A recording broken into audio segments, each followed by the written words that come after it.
Well, thank you all for coming.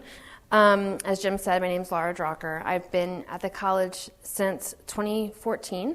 Prior to joining Amherst College, I worked for 5 years at the World Resources Institute, which is an environmental, non-governmental organization based in DC. And while there, I was developing technical greenhouse gas accounting standards for corporations to help them measure and then set reduction targets. And those were done through stakeholder groups of companies, other NGOs, government bodies, and people in academia.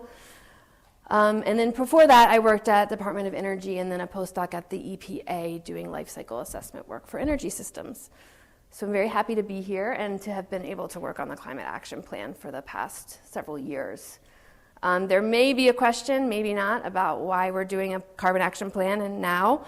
So to set that stage a little bit, one of the drivers was the formation of the Office of Sustainability, where its goal was really to fulfill the college's moral obligation to drive both operational improvements, but also to support education. In not too long after the office was formed in October of 2014, the board committed the college to achieving carbon neutrality by a forthcoming date, of which my office and a task force joined together to determine what that date should be and how we would do it. And then finally, environmental sustainability is part of the strategic plan in developing bold and approaches to that as one of the priorities. But I think perhaps the biggest driver and reason why we're doing a climate action plan is climate change. This has been obviously something ongoing, but in the past fall in particular with the release of the IPCC special report, we're seeing more drastic and quick need to reduce greenhouse gas emissions. This has really emboldened both our students, but also students around the world, as we've seen recently. And I think really a highlight of last semester for me was this event that the students held in Frost called Student Voices. About 10 students presented how climate change is impacting them personally in their home communities, and use that as a way to really draw attention to the fact that the college needed to act quickly. And I'm really happy that they were able to do that and that we were able to provide them with an approved climate action plan in January. So what I'm going to do is start with really the elevator pitch of the plan, and then I'm going to go through the details. So for the elevator pitch, our climate action plan integrates timely and innovative energy system decarbonization with experiential learning opportunities to take the college beyond carbon neutral by 2030. And there's two pillars by which we're going to achieve this. The first is energy system decarbonization. We're going to transition our campus energy system from a traditional fossil fuel-based steam system to one that is renewably powered through heat pumps and geothermal energy sources. The second pillar is to continue our experiential learning opportunities that we offer our students to go beyond carbon neutral by 2030. And we say beyond carbon neutral because we're really looking to prepare our students as they graduate to be leaders in climate action by exposing them to being able to explore, research, and problem solve around climate change. So I'm going to go into each of these in more detail, but first I'm just going to do a little history. First, the history of the climate action planning process itself. So very shortly after the board announcement came out in 2015, a task force was formed with faculty, staff, and students. Rachel was one of the members of the task force.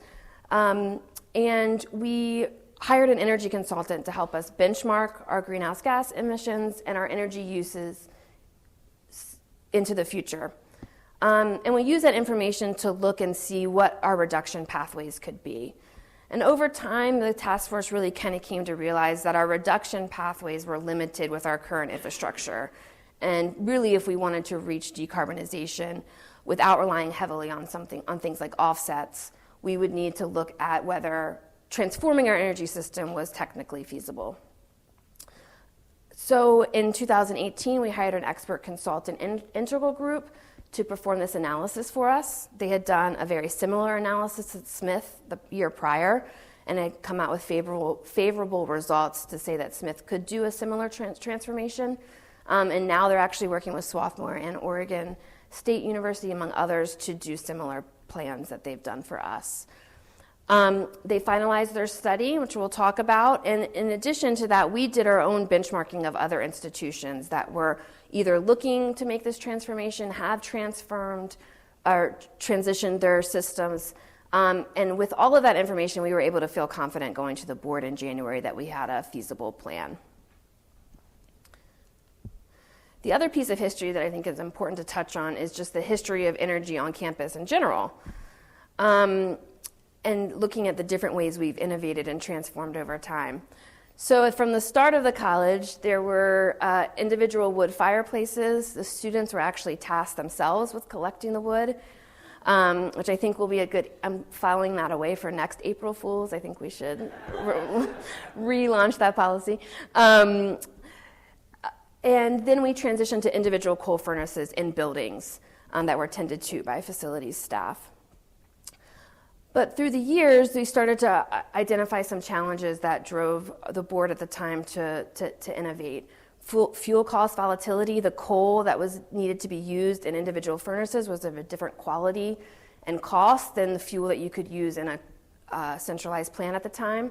Of course, there's pollutants, which happen in either situation, but having them dispersed around campus creates additional issues, and then just the safety of the system. There were fires and other things. But when you look back to the history, you do see that there was quite a discussion and debate, because at the time, to make this transition to a centralized heating plant was very costly. But they did decide to make that transition. They saw it as really a legacy decision of that group at the time, and they transitioned in the 1920s to a coal fueled heat plant, which operated for many, many years. We then transitioned to an oil and gas plant, parts of which we still use today. And most recently, we transitioned to a combined heat and power facility. And that allows us to really most efficiently take natural gas and turn it into steam and electricity.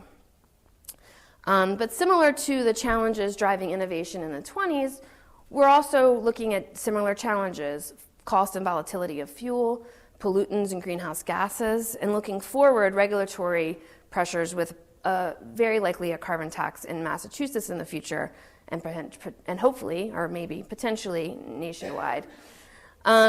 So what do we need to do then? So similar to the 20s, we're kind of facing this legacy decision of how we might transform our energy system into the future, really sort of catalyzed by this need to take action on climate change.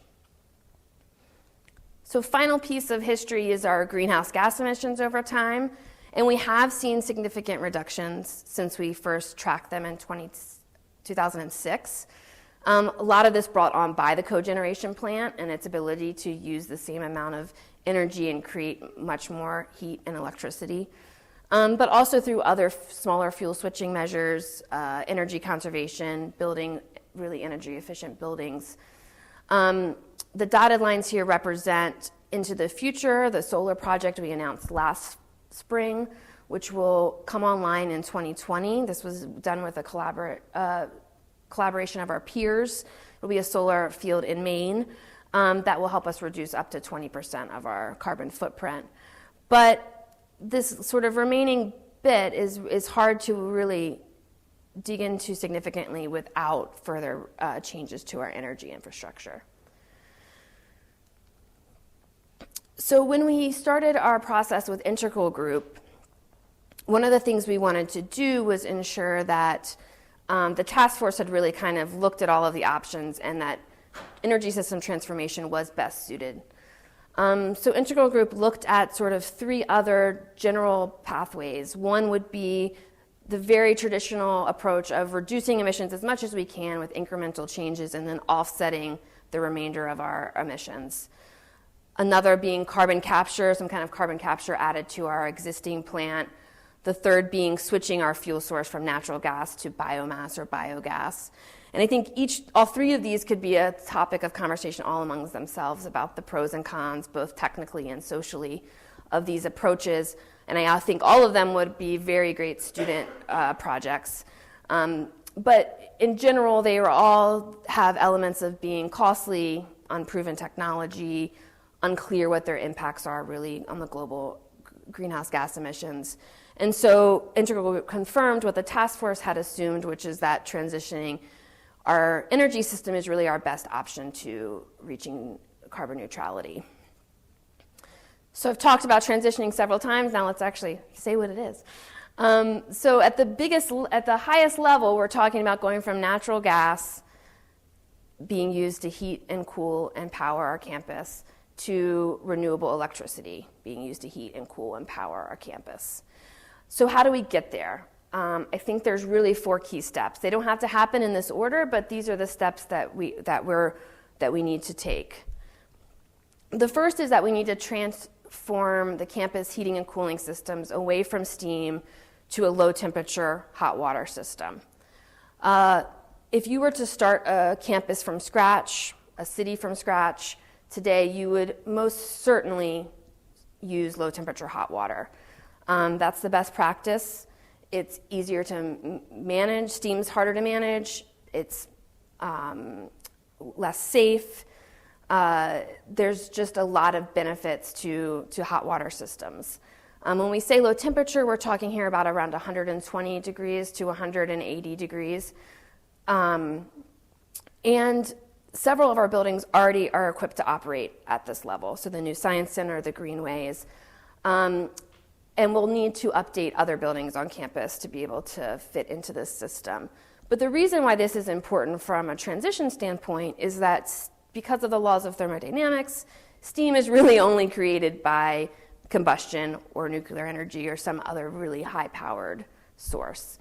By switching to low-temperature hot water, we open ourselves up to a larger range of options for powering our system, one of which could continue to be combustion if we didn't have the goal of carbon neutrality, but others can be renewable electricity that we'll talk about. So that's really the driver behind this transition. And it will require, as I mentioned, upgrading buildings and also piping around campus to facilitate the hot water. So once we've moved to hot water, the next step is really creating that hot water. And we propose doing that through ground source heat pumps. So heat pumps operate basically like an air conditioner in reverse. You have free heat coming in. This can come from the air. In our case, we're talking about heat coming from ground source pump wells. So that will be heat coming in at around 50 degrees Fahrenheit, give or take. It's used to preheat a medium that then is compressed with electrical power, creating hot gas that is then used to heat the hot water that goes into the building system. Once all of the heat is extracted, it goes back through the loop and it continues the cycle. So heat pumps, again, are not a new technology. They're well used. What is a bit new about this is their ability to work well in our climate. So over the past 5 to 10 years, we've seen a real increase in their ability to operate with extreme weather. This is not to say that this will operate on the coldest of cold days. We'll still need some backup combustion in those cases. But for the most part, we feel pretty confident that this is going to create almost all of our heating and cooling needs. So our free heat in, free in quotations in some respects, would come from a ground source system. So this is the analysis that Integral Group did to be able to show that, yes, there is enough space on campus to support the thermal load of not only our main campus, but also the outlying buildings that are currently not covered under our centralized heating plant. This does not mean that this will be the place where we decide to put the wells. There's still discussion and design to be done to determine whether that is the best location, but the report does show that it's technically feasible there. The other part of the design that we need to determine in the later phase is whether we would have one centralized heat pump plant or whether we would have heat pumps spread around campus. So this example is showing kind of an idea of where we might have 3 different heat pump plants around campus and heat districts. There's also the possibility of having a heat pump in every building or every few buildings, and that will be things that will be determined during the design phase. So these are really the 2 hardest parts of the transition. Once we've gotten there, we need to make sure this electrical power is zero carbon. That will be through procuring more renewable electricity. This will be likely a range of options. Some may be on campus, some may be additional PPAs or off-site renewable energy systems. And then finally, we need to continue to do the work we've been doing to reduce our energy load through energy efficiency in buildings, retrofits, behavior change, all to make sure that we can reap the best benefits from our new energy system and that we can help reduce those peak load demands that we talked about with the need to bump up the heat pump. So these are basically the 4 steps, and they have a range of elements associated with them.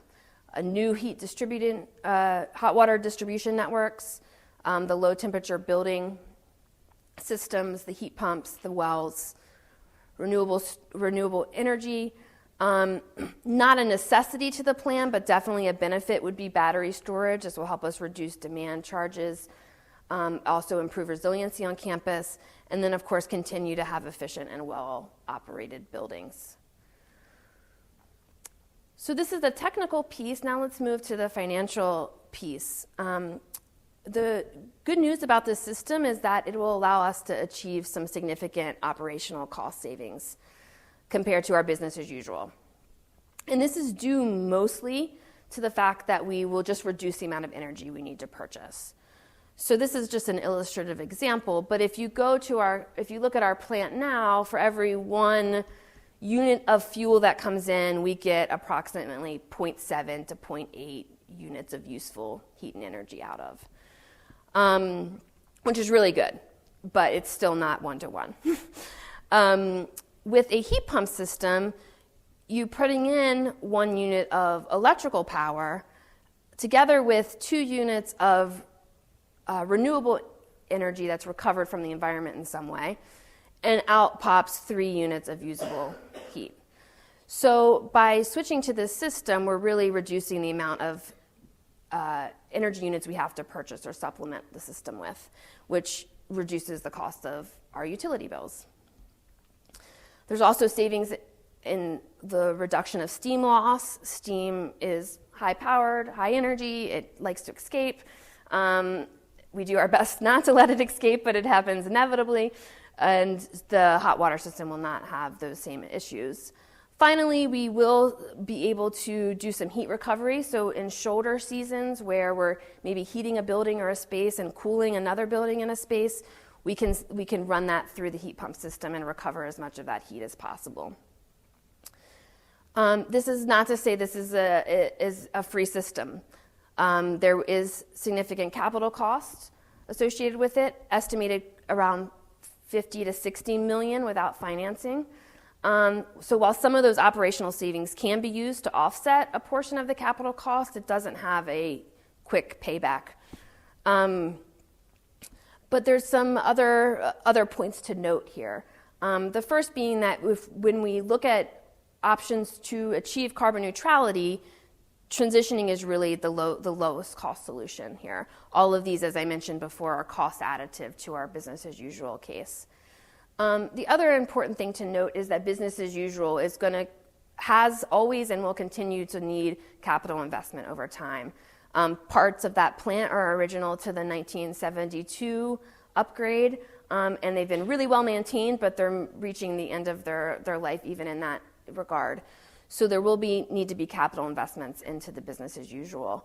Over interterm, I had a student actually work with me to collect some of the history of the heating systems, and she pulled this quote from the Stanley King book that I thought was really interesting. A college plant is never static. It must respond to the changing needs of the college, and these must respond to the changing demands of society upon the college, which just seems so foreboding to the climate crisis that we're in right now in 1951. So that was neat. Finally, I wanted to touch on the benchmarking that we've done. As I mentioned earlier, many peers have done some form of this transformation. Actually, there's several institutions, Ball State, Missouri, S&T, Science and Technology, and University of Miami, Ohio, that made these transitions in the early 2000s, driven really just by financial benefits of transitioning to hot water, not by carbon reductions necessarily. Stanford in 2015 did a complete transformation away from their combined heat and power plant to a heat pump-based heat recovery system. Peers in closer in climate and size, Carleton and Skidmore. Skidmore has district-based systems, and they're slowly taking the whole campus over to a district-based heat pump ground source powered system. Carleton is in the middle of a complete transformation. This is a schematic from their transformation. These are where their wells are, one field of which is under their bald spot, which is equivalent to our first year quad, I hear. I'm seeing smiles. Did you go there? Okay. So you know what I'm talking about. And they have a centralized heat pump plant here. Harvard's Austin campus is an example of someone starting from scratch and building it with hot water. This is a rendering of their energy facility, and I thought it was really interesting that they planned this. The way it's located on campus and the way it's designed is meant to really just be resilient to climate change impacts and flooding. So that was kind of, I don't know if neat's the right word, but I found it interesting. And really close to home, the Inn on Boltwood has been operating on a geothermal system since its renovation, in 2012, and it's been working really well. If you go on the lawn, the wells are not, you don't know they're there. So some benefits our peers have seen is they have seen the reductions in energy and operating cost, in some cases surpassing the estimates that they had made. They have seen their capital costs of their project remaining sort of within the predicted range of their budgets. Where they've switched to the low temperature hot water building systems, they've seen improved heating performance, particularly for some of the older buildings. This is Carleton in particular. They're able to use this to meet their decarbonization goal. Harvard just announced the other month that they are going to purchase another huge amount of solar energy to make their entire campus run on renewable electricity. And many mentioned the benefit of educational opportunities that this transition can provide. Challenges that we can learn from. Obviously, this will be disruptive to campus. It's a large capital project. Stanford noted the need for careful planning. They put in 20 miles of new hot water pipes over a less than 2-year period. And while they were able to minimize disruption, it was still caused disruption. Some peers have had issues with debris in wells, so we need to be sure about getting contractors that are well-versed in our area.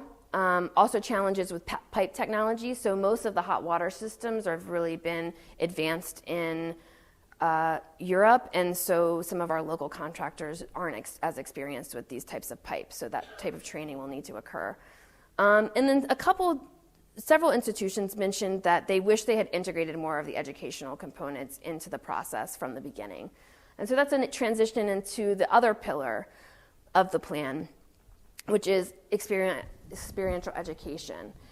And we know that there are many benefits for the campus to go carbon neutral. Our students, our alumni are really excited to be able to say that Amherst College is will be a carbon neutral campus.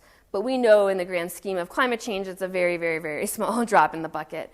But we also know and have a proven track record of graduating amazing students that go on to do amazing things. And we think that multiplier effects can and should and will apply to climate change as well.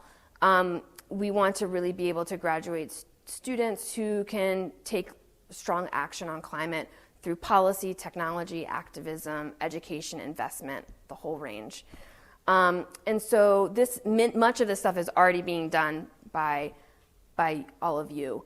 So what really can the OES and the Climate Action Plan do to support that?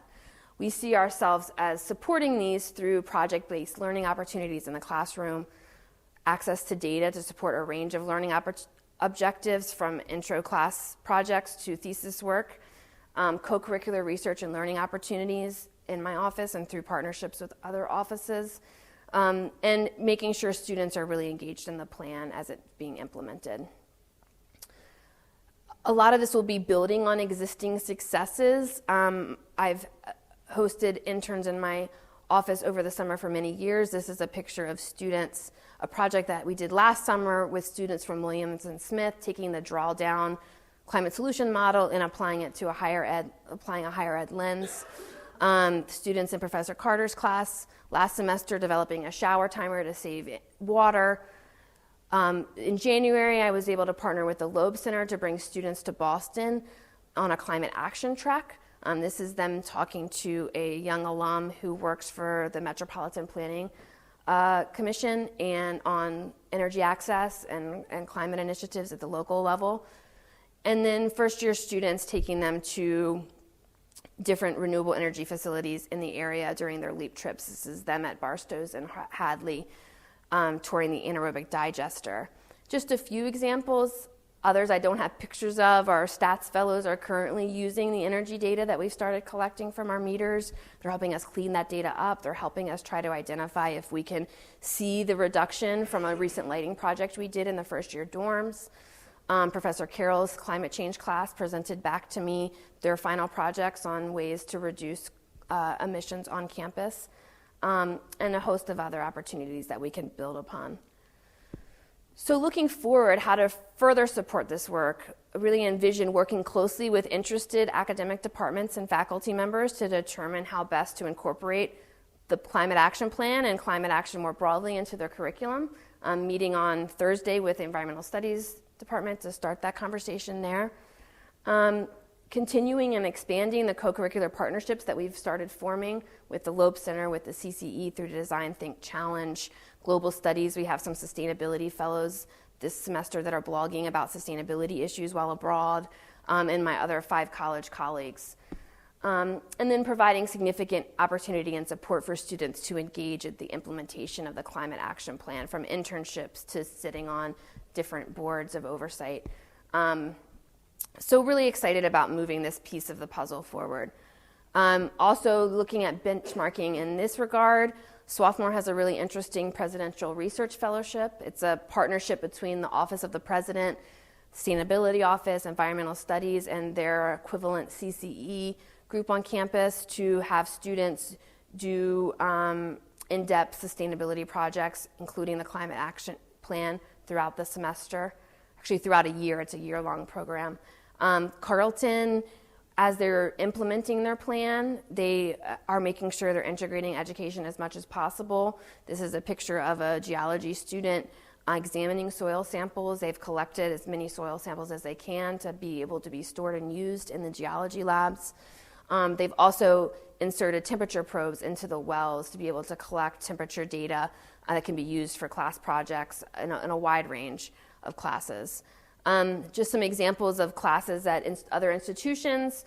At Yale, there's an econ class that explores their own internal carbon tax that they have. At Bowdoin, there's a Building Resilience Communities class where they're using case studies of the campus in that class on resiliency planning. And then Art and Sustainability at Dickinson, where they are using art to express or draw attention to sustainability on campus and beyond.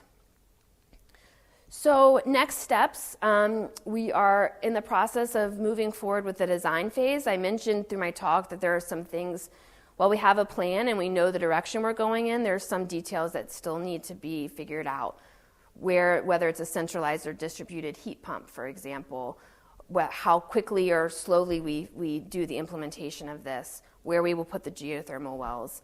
So that's something that we're just about to identify design teams that will help us do that work. And then finalize the oversight structure for the implementation of the plan, and then the educational engagement piece that I hope to work with you all on. So that's it of my presentation. I'd love to take questions or discussions. I also want to plug an upcoming event with Rhiannon Gunn-Wright, who is an amazing woman, Rhodes Scholar, Michelle Obama policy intern. She's going to be speaking, really the architect of the Green New Deal, and so she's going to be speaking about that. And the students are jazzed about this, and please share with your students that may be interested. I want to know how many miles of pipes. You said Stanford was 20 miles of pipes. How many miles of pipes are we talking about at Amherst? Rough calculation, it was about 2 miles. They're about a Oh, order that's of a magnitude. big difference. Okay. Yeah. But Significant that difference. difference is huge. I know. Of course, the they can do budgets- 20 miles. That seems. The budget scale accordingly. This was $500 million. $500 billion. $500 million. Do these wells go down, straight down, or how does it? Yeah, so the analysis that we've done so far is assuming straight down wells. But when you look to the Carlton example, you can actually see where they have done a mixture. Yeah, so over here, they've done horizontal wells and then they've got some vertical. And so we want to explore as part of this next design phase whether we should do, or in some of the places, particularly with some of the sporting fields, if doing horizontal would be better. I'm curious about how much you've calculated in for maintenance of all these systems. So we keep hearing the argument this is going to save money because we're not going to be buying energy, but how about all the people power to keep the wells clean and, all that sort of stuff? Yeah. How much work you've done around that? It's interesting. In theory, the operational cost for staff is less. We, by license, have to have continuous monitoring of our boiler plant now. With this new system, without combustion, that's no longer a code requirement. So there are some who will predict staffing costs will go down, but in our modeling, we've projected that staffing will stay about the same, just to be conservative. There are more mechanical components that have to be monitored and operated, but very reliable. So we're not thinking that it's going to result in a net staffing increase at all. Probably flat, perhaps even a slight decrease. When you were talking about sort of the amount of energy you put in and the amount of renewable you add and then what you get out, you said it was like a 1 to 0.7. I'm just curious of the new solar project that was announced, how is that going to affect that ratio? How much more are we going to make back by increasing the renewable that's going into that? Yeah, great question. So in that particular situation, that was referring to the renewable heat energy. So that's coming from the ground source or from the shoulder. What we're going to need to do is electrical power in. So our total, right now, we create about half the electricity we use and we purchase the other half. So with the solar project, all of that purchased electricity is being covered by the new solar project. I realized this was the heat pump version of it, but the idea is the same with our current system now, right? Yeah, and so if we were going to stick with our current infrastructure, we would be done buying renewable energy because we've bought all that we can. So we're gonna, as we transition, we're gonna be using much less and less natural gas to run the plant and purchasing more and more electricity. So as we purchase more to run the heat pumps, we'll be procuring more renewables. And so this is a great question, and perhaps something that would be good material for the curriculum is that would we be better off over time buying renewable electricity through power purchase agreements, such as we've done, or developing on-site resources utilizing some of the college's land holdings? That's a very interesting question because there's a lot of debate about whether solar panels on green fields are actually the most sustainable option. So, would we be able to do that, preserve our agricultural base that we have right now with book and plow and some of the cover crops that we do? But this will be something that plays out in parallel with the actual design of the infrastructure. That is to develop the strategies for sourcing the renewable electricity. Now, I'm sorry, just one other thing to add to that. Purely from a financial perspective, if you can produce the renewable electricity off-site, one always has the transmission and distribution charges. If we were successful to put on-site solar on our campus, we could then hook it in what's called behind the meter And then that eliminates in its entirety the transmission and distribution costs and allows for a much more efficient economical model. So those are things that we're going to be evaluating over time as well. Yeah, I kind of have a policy question almost that is related to that. Maybe we don't know the answer to this yet, but if you were to, and I guess speaking of the Green New Deal, go to someone making these decisions or to the Massachusetts State House, for example, what would be the most beneficial thing to make all of this easier? Would it be subsidies for electrification? Would it be tax breaks for investments in electrification? Or would it just be making renewables themselves cheaper, given the mix of different things that we're doing? Yeah, I mean, that's a really great question. Yeah, I think one thing that we've seen our peers struggle with is interconnection. So I think that's a huge opportunity of sort of forcing the hand of the utilities more to play nice with interconnection of these systems. Yeah, that would be off the top of my head, but I'm sure there are many others. There is with on-site solar, because we're a nonprofit entity, we won't reap the tax benefits that other entities reap, and we also won't be able to keep our renewable energy credits. So that's one of the challenges. If you're really talking about decarbonizing, if you're putting on-site solar, it looks like you've decarbonized and you're selling all the RECs to somewhere else. You actually can't claim those carbon reductions. UMass is a great example. They have a lot of amazing solar, and they can't claim any of the reductions from that because they sell off all the SRECs just because they're so valuable in the marketplace. It would be impossible for them not to. So that's an interesting, I don't know what kind of policy change that would require because I think there's benefits to the REC program, but it does create these sort of interesting situations. Are we running up against those problems with interconnection, or is that something that we anticipate? We aren't because we don't have any on-site solar. Our Williams, for example, and Hampshire both ran into significant interconnection challenges with their systems. Yeah. One of the interconnection issues that we run into is that we try to attempt to connect behind the meter, and we have a remote solar field that has to cross a public way. There's a lot of debate about whether you can connect to a microgrid and cross a public way. There's some case studies, some precedents that have been set, but that would be a bit of a battle for us as well, too. The market isn't mature enough, or the regulation isn't really mature enough to allow that to happen by right. Is the bike path public way? Well, it's owned by DCR, so I think it probably would be. I had a different question. Thank you, Laura. This was great, and it was so nice to see also the additional information on experiences by other campuses. That was something it seems like you've added recently, and I found that really helpful. Great. I was wondering if any of those other experiences or anything the engineers told you made you worry about the hill. We are, on a large hill, and it seems like the plan is to put the heat pump downhill from where the needs are. Does that pose any problems that haven't been dealt with in other cases? That's a good question. I'm not sure. I don't think so. I think that will impact, of course, and they incorporated that into their analysis. But when we talk about looking at other locations, so some of the locations that have been mentioned, like maybe we put the wells on Tuttle Hill or somewhere farther away from campus.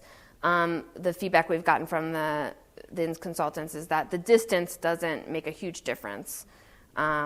So I imagine similar with the topography, but.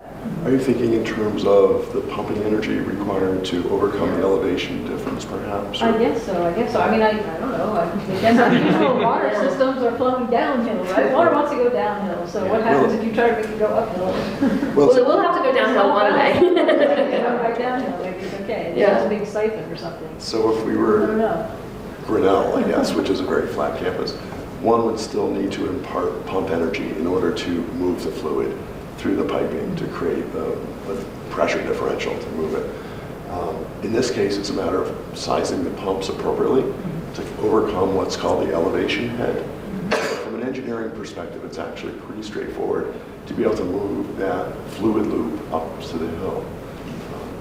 The other thing we can mention as well too that gives us confidence about the heat transfer capacity of the well system is the work we did in Boltwood.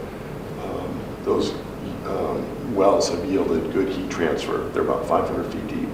And we were able to extrapolate from the data on that project to look at what the heat temperature capacity for this system would be.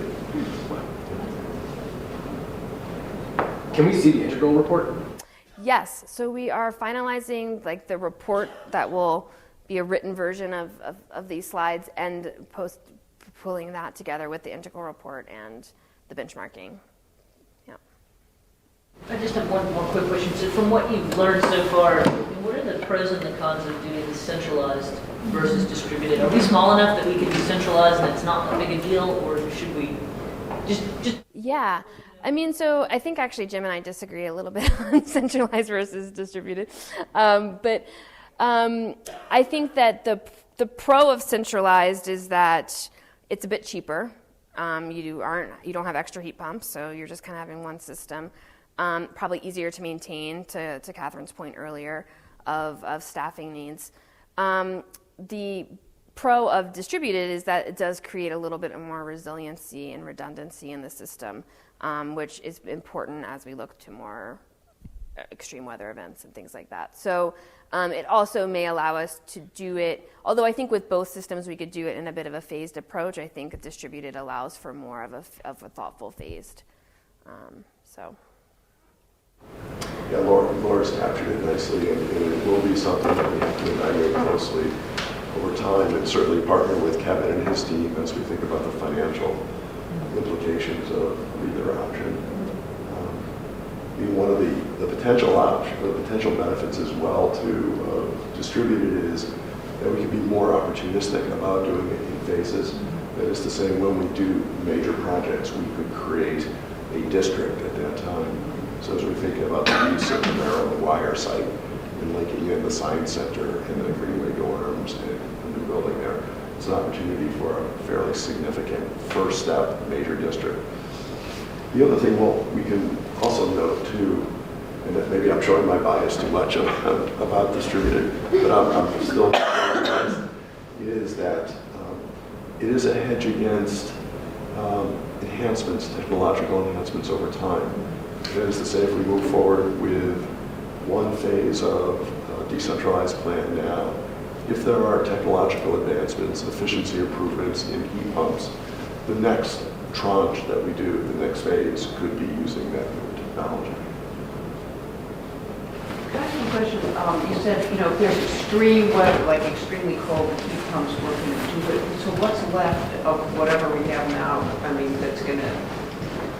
Yeah, great question. It's 20 below. So we will need to retain some type of combustion technology, and we can sort of integrate that in any part of the puzzle. So we could keep one of our boilers, for example, at our centralized plant, and if it's a really cold day, it could insert energy into the system.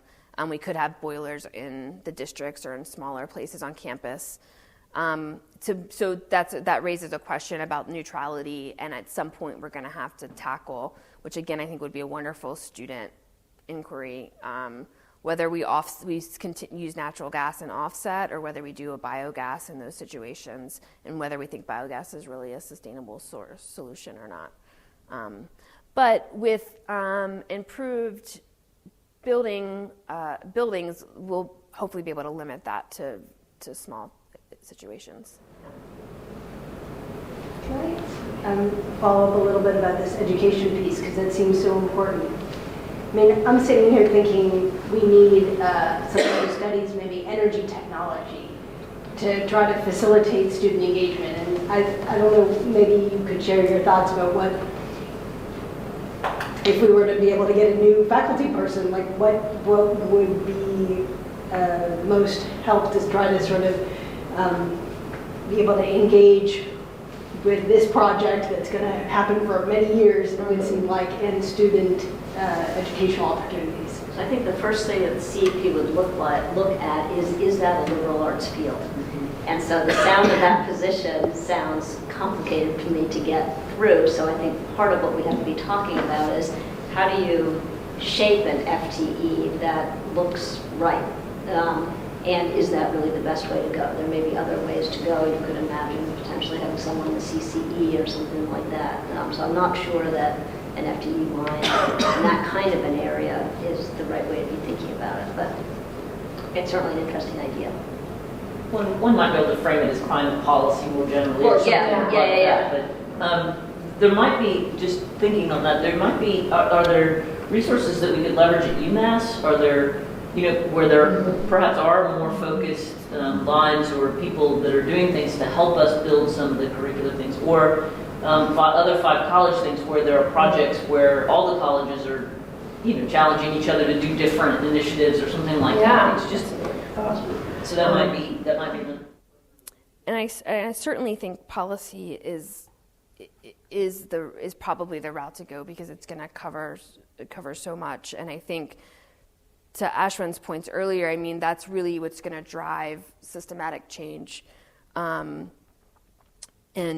And so if you look to Smith, for example, with their hire of Alex Barron, he's a policy person who is getting engaged in lots of these different questions about the validity of offsets, renewable energy credits, how to do a system like this and make it work. So, but I think the 5 college idea is a really interesting one. I know we have the sustainability certificate that is not utilized at all by our students, but I wonder with Smith, us, and Mount Holyoke also less so, but looking at these options of transitioning their energy systems, if we couldn't reframe that around some of these transitions, that I'm really just thinking off the top of my head there, but that could be an interesting discussion to have.